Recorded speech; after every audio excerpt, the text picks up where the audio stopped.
Hello students, आज की जो हमारी वीडियो का टॉपिक है या जो हमारी वीडियो है वो है आपकी लॉन्ड्री साइंस में।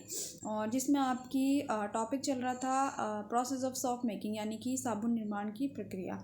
तो हमारी जो साबुन बनती है वो दो मेथड से बनाई जाती है। एक होता है आपका हॉट प्रोसेस, और दूसरा आता है कोल्ड प्रोसेस, यानी कि गर्म विधि और ठंडी विधि के थ्रू।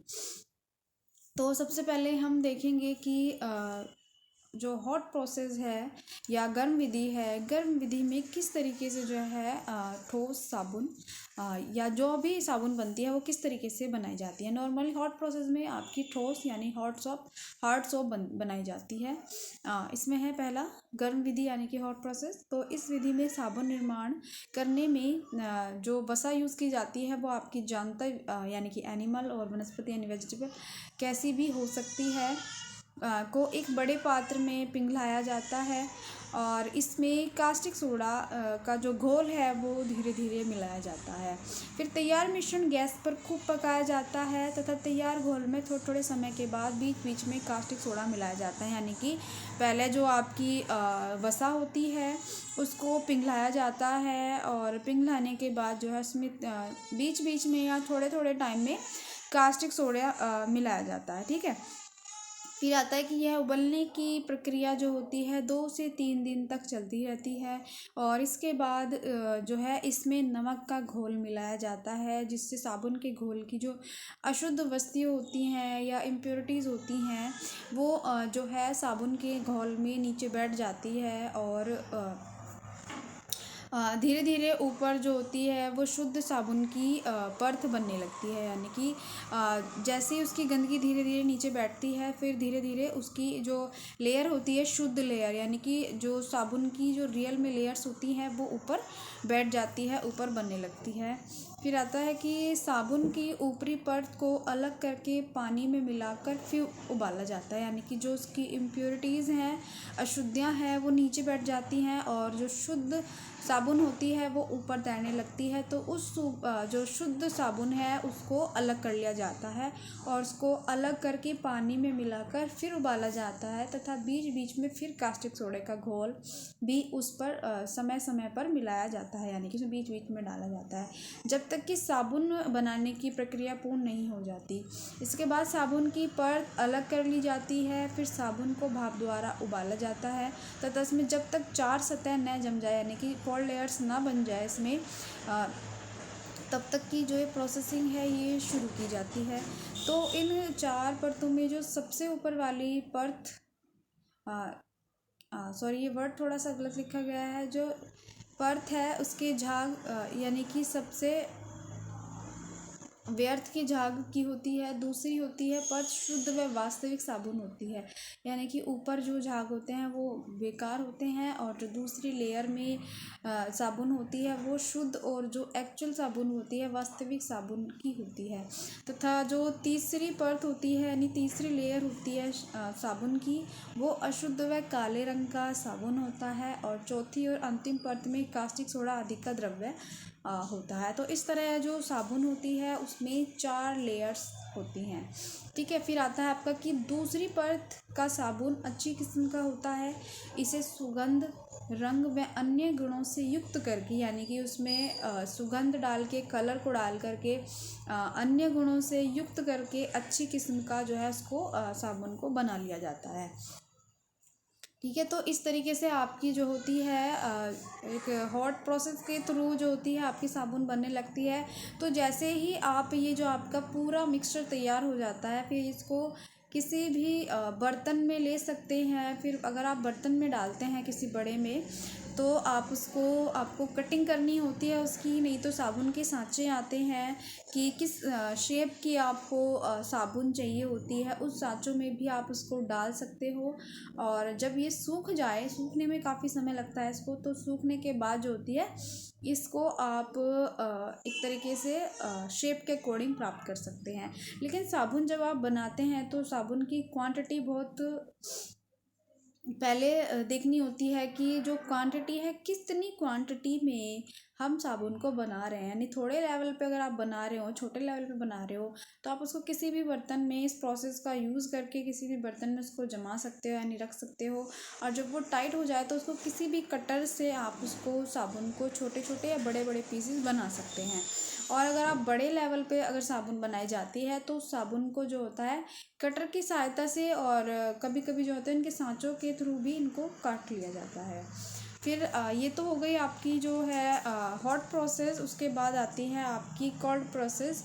तो हॉट और कोल्ड प्रोसेस का जो मेथड एक यानी कि एक तरीके से उनमें इंग्रेडिएंट्स तो वही होते हैं, लेकिन जो प्रोसेसिंग होती है वो थोड़ी अलग होती है। यानी कि आपकी हॉट प्रोसेस में जो साबुन बनाई जाती है वो उसमें गैस और यानी कि इसको पका करके यानी गर्म विधि के द्वारा बनाई जाती है।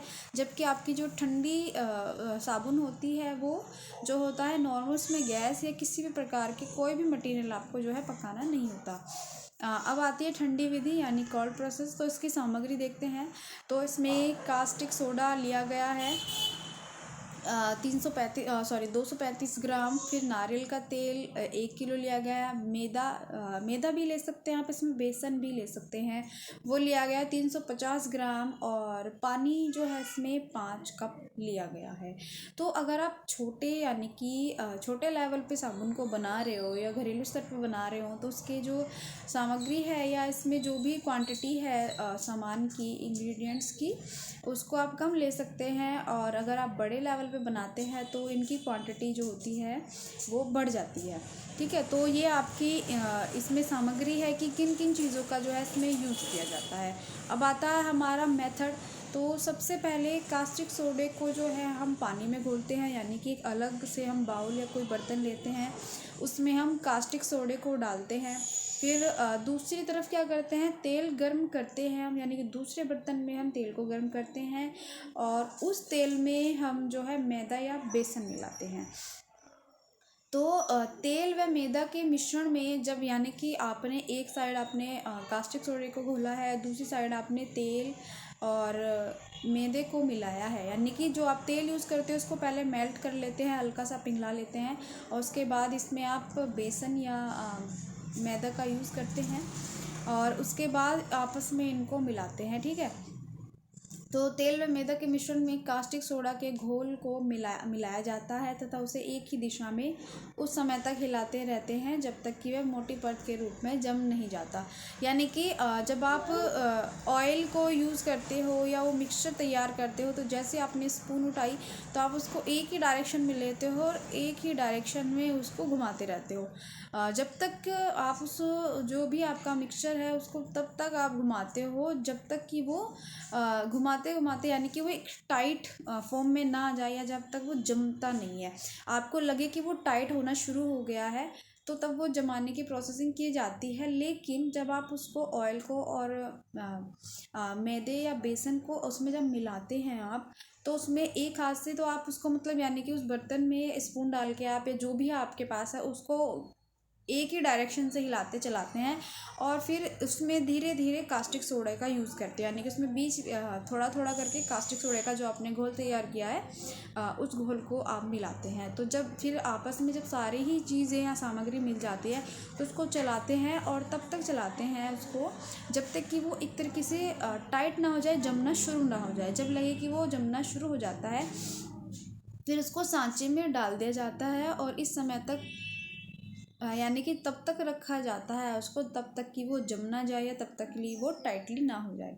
ठीक है, तो जब आपका ये साबुन जम जाता है तो जमने के बाद क्या करते हैं, उसको उस बर्तन में से निकालते हैं।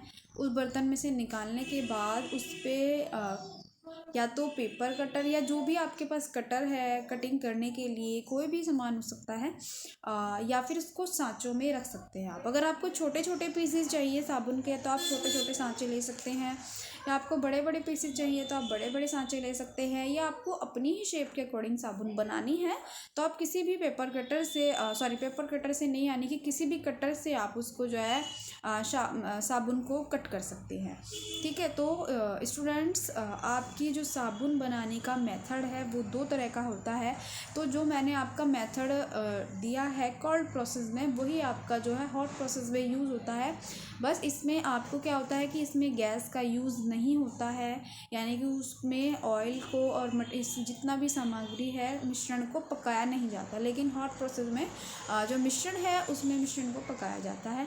तो दोनों में बस इतना ही डिफरेंस है, बाकी जो सामान होता है सामान सेम होता है, बस जो आपका मेथड होता है साबुन को बनाने का वो चेंज हो जाता है। तो स्टूडेंट्स अब जो हमारा ये टॉपिक है जो आपकी प्रोसेस है सो आपकी कंप्लीट हो चुकी है। अब मैं आपको नेक्स्ट वीडियो में दूसरा टॉपिक बताऊंगी।